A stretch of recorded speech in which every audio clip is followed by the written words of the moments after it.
Hello friends, good morning, good evening and good afternoon. पता नहीं आप कब वीडियो देख रहे हो, इसलिए मैं तीनों बोल दिया हूं कि जिस समय देखना हो देख रहे हो उस समय एक्सेप्ट कर लेना।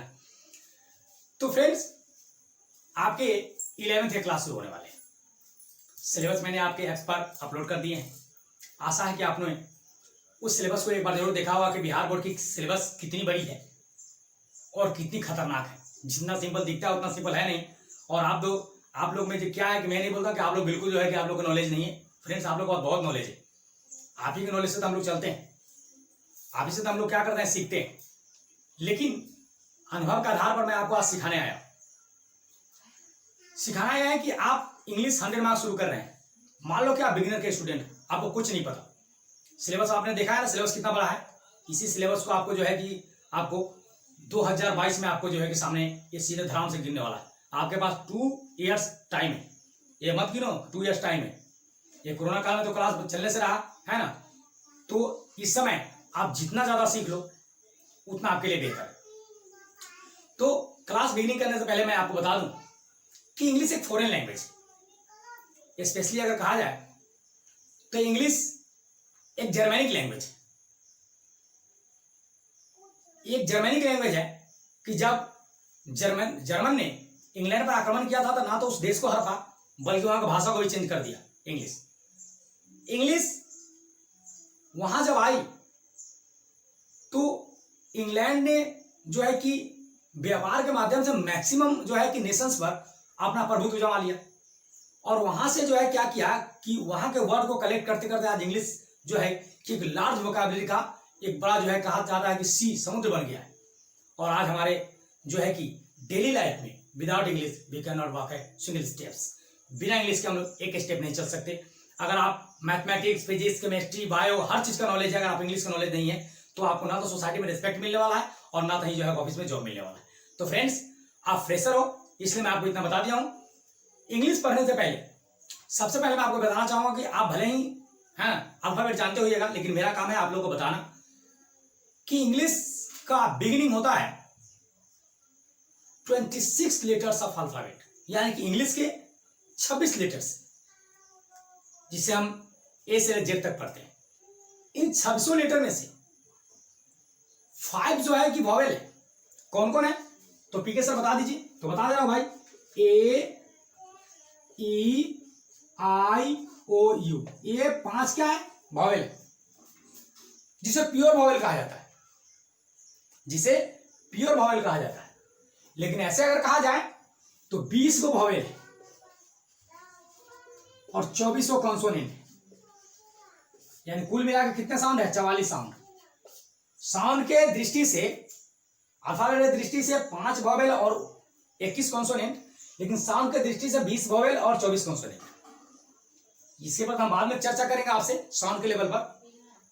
लेकिन अभी हम करते हैं कि 21 कॉन्सोनेंट और जो है कि आपको 5 वॉवेल। पर सर हमको ये समझ में नहीं आया कि ये 5 वॉवेल कैसे बन गए।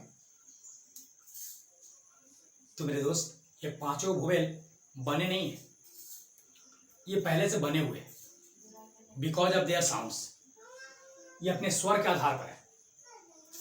आप मुंह खोलो और इन 5 का नाम बोलो, ए ई आई ओ यू। इन 5 को बोलते समय आप देखिए जीभ जो है ना, जीभ बीच में टंग टंग टंग टंग न इधर घूमेगा ना इधर घूमेगा, ना ऊपर पार्ट के टच करेगा, ना टच करेगा, ना दांत को टच करेगा, ना आपकी ओठे सटेगी। मतलब कि साउंड की दृष्टि से बिल्कुल जो है 21 लेटर से अलग। लेकिन जब बोलिएगा पी, ओठ सट रहा है आपका, ठीक। ये ओरल साउंड है। साउंड भी 2 प्रकार का होता है भाई, एक ओरल जो मुंह से निकलता है, एक नेजल जो नाक से निकलता है। ये प्योर ओरल साउंड है, ए ई ओ आई यू, कोई दिक्कत नहीं है। लेकिन पी, टी, के, ओ, मतलब कि इसका 50% साउंड या 40% साउंड नाक से निकलता है, नेजल साउंड कॉन्सोनेंट का। अब कुछ जो है कि आपको मुंह से निकलता है, जिसे हम लोग बोलते हैं ओरल साउंड। तो ये रहा आपका जो है कि अल्फाबेट का, ठीक। अल्फाबेट से आगे जब हम थोड़ा बढ़ते हैं तो आ जाते हैं वर्ड में। वर्ड, तो सर वर्ड किसे कहते हैं? तो साधारण भाषा हिंदी में हम लोग कहते हैं कि अक्षरों का एक ऐसा समूह जिसका कोई सार्थक अर्थ हो उसे हम लोग क्या कहते हैं, वर्ड कहते हैं। जैसे मान लीजिए बॉय, BOY, 3 अल्फाबेट है, B है, O है और Y है, लेकिन इसका मीनिंग भी होता है क्या बोलो तो, लड़का। लेकिन अगर कोई ऐसा लिख दे अब बोले कि सर यार ये वर्ड है क्या, तो मेरे फ्रेंड्स वर्ड नहीं है, क्योंकि इसका कोई सार्थक अर्थ नहीं है। जब अर्थ नहीं निकलेगा तो कितने भी लेटर मिल जाए एक वर्ड का निर्माण नहीं कर सकता। वर्ड का मतलब होता है कि letters are so combined to make a sense is called word. माने अक्षर के एक ऐसा कॉम्बिनेशन जो एक अर्थ बनाए उसे हम लोग क्या बोलते हैं, वर्ड। तो sir how many kinds of words, शब्द कितने प्रकार के होते हैं, तो चलिए भाई हम लोग रूट ऑफ इंग्लिश में आ गए। शब्दों को 8 भागों में बांटा गया है, 8 kinds of word, 8 kinds of word, जिसे हम लोग पार्ट्स ऑफ स्पीच भी कहते हैं, पार्ट्स ऑफ स्पीच भी कहते हैं। माने शब्दों के कितने भेद हैं, तो number 1 noun, number 2 pronoun, number 3 verb, number 4 adjective, number 5 adverb, number 6 preposition,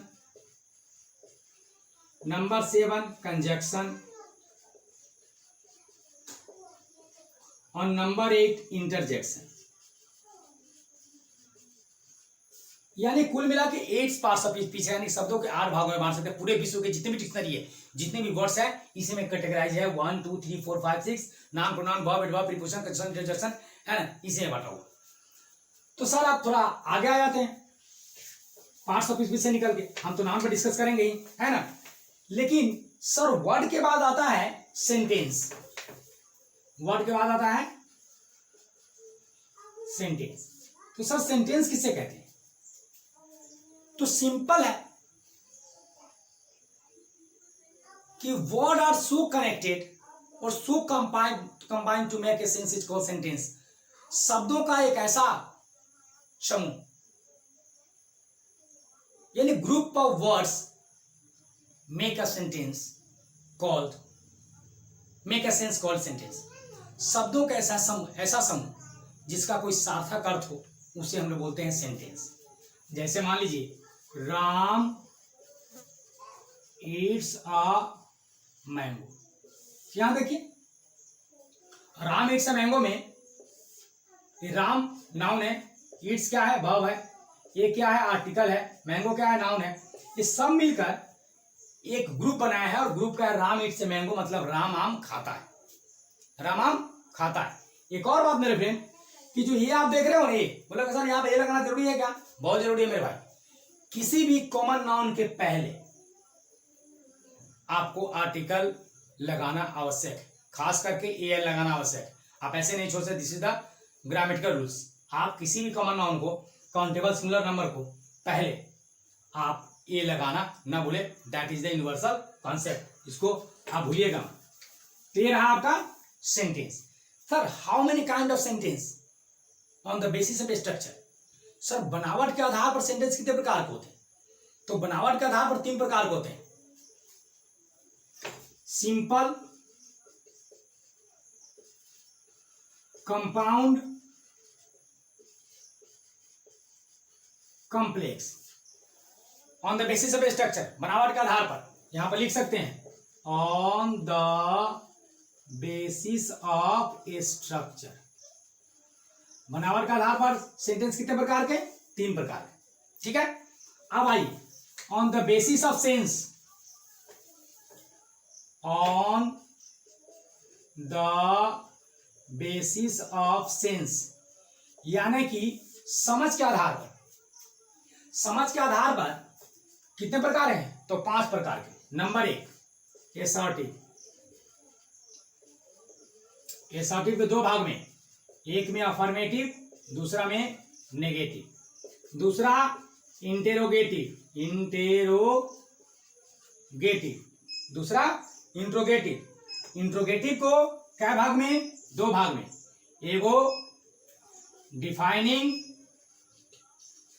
एक ठो नॉन डिफाइनिंग, 2 को।